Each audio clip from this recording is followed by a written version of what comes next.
Hey, what's up everybody? It is Mark with My Front Range Living, and we are bringing the May 2022 Colorado Springs real estate market update to you today. We're just going to hop right in. So if you're thinking about buying a home in Colorado Springs, or you're moving to Colorado Springs, shoot, maybe you're living in Colorado Springs right now, and you just want to know a little bit about this market that seems to be shifting ever so slightly, this is a great update for you. So again, we're in May of 2022, and as we do almost every time we do an update, it's important to understand that these numbers are the entirety of the Pikes Peak MLS, not just Colorado Springs. So there are some surrounding numbers here. So those specifically in Colorado Springs could be a little bit different. But let's just hop in. We'll start with single family as we always do. So sales went up month over month. So in May, sales were $1,689, which is up from $1,489 in April of this year, and way up from last year, $1,551. So we're still seeing really, really strong sales, even though we have seen days on market increase a little bit. More on that in a second.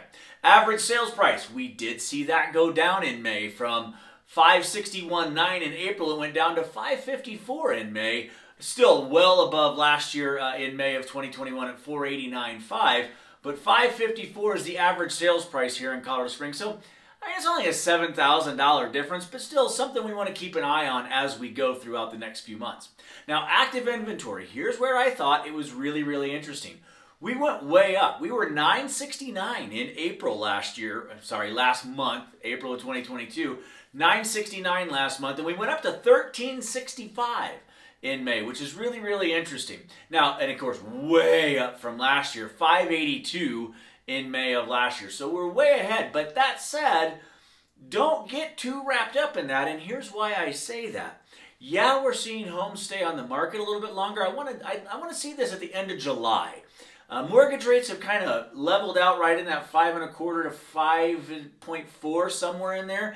And I want to see what that does to the market. Yeah, it has slowed down buying a little bit, but people are also realizing if they're going to get in the game, home values aren't going backwards. If you're going to buy a house, if you're anywhere remotely interested in a house, now's the time to get in the market. So really want to keep an eye on that over the course of the next few months. All of that to say, let's move into condos and townhomes. Now, condos and townhomes, very, very similar to single families, just at lower volumes. So last month, active home or sales in condos and townhomes for April was 227. We went down in May to 208.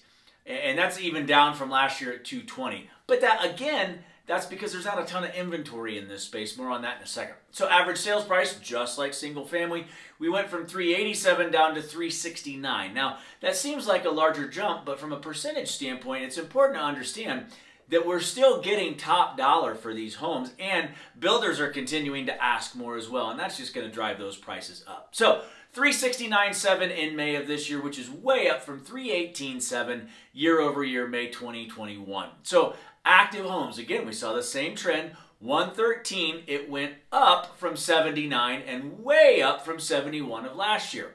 Now, part of that is there are folks who are trying to seize the opportunity, realizing that there's just a slight shift in the market, and homes are staying on the market a little bit longer than they have been. There's not this 24 to 48 hour flurry of a gazillion people in your house and you're up against 9,000 offers. You're still getting quite a few showings, and you're still getting appropriate offers. But it's not the crazy fest that it was over the course of the last several years. And it's important to understand, May rolls around, we have this travel ban lifted, and I know that everybody has seen all of the hype about airlines canceling everything. The reality of it is people are getting out. People are traveling for a little bit and maybe putting their ideas of selling their homes on ice right now, as well as school ending, all that good stuff. There's just a lot of things that happen in May that affect that, so we're really anxious to see what numbers look like at the end of June as we go into July. More importantly, here's a little nugget that maybe you didn't know. So, we have talked about the fact that inventory has been really, really low for a long time. And then we brought up in March how there were 3 million fewer homes sold in March of this year than there were March of 2007. And that really gives you an idea, snapshot into the life of what it looks like from an inventory standpoint here in the Colorado Springs area market. Get this. Homeowner vacancy rate. So that's the proportion of homeowner inventory that is vacant and available for sale. So we're talking homes that are on the market.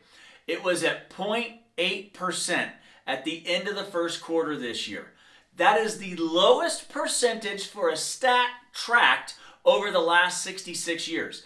That means that is the lowest percentage for homeowner vacancy rate, available homes, in the last 66 years. Now that's per the Census Bureau, so whoever you want to believe them. But the Census Bureau gave us that stat. And I think that's pretty telling. It's important to understand, while buyers may back off, home values aren't going to reverse. They're not going to go the other way for the simple fact that the reality of it is we still don't have enough homes to meet the demand that's out there. Now, yes, demand is easing. People are waiting to see what's going on, and we've talked about it over the last several months. Midterm elections are going to be a huge, huge deal this year, as well as we want to see where this mild recession goes. There's a lot of different variables in this that we're going to watch over the next several months. But home values, I really don't think are going to go down because the demand is still there. It's just not going to be the frenzy that it was over the last several years. Hey, as always, we hope you found value in today's content. It would mean a lot if you went down below and gave us a thumbs up on today's video and liked the content. It would also mean the world if you click that bell down there and subscribe to the channel. We put out content every single week to help you make Colorado Springs feel like home. If you are thinking about moving to the Colorado Springs area, you can go in the description of the video below. We have a relocation guide. You can click on that link. Just gives you some more ideas of what's going on in our area. Maybe meet your criteria, some areas in town that may best fit your needs as you make that move. We also have a link to our website down there, myfrontrangeliving.com. Super navigable website for you. You can search homes at the top, and you can also find some great happenings in Colorado Springs, whether that be events, restaurants, or just stuff that's happening that might interest you in Colorado Springs. As always, thank you so much for stopping by. We appreciate it. Have a great day, and we hope to see you soon.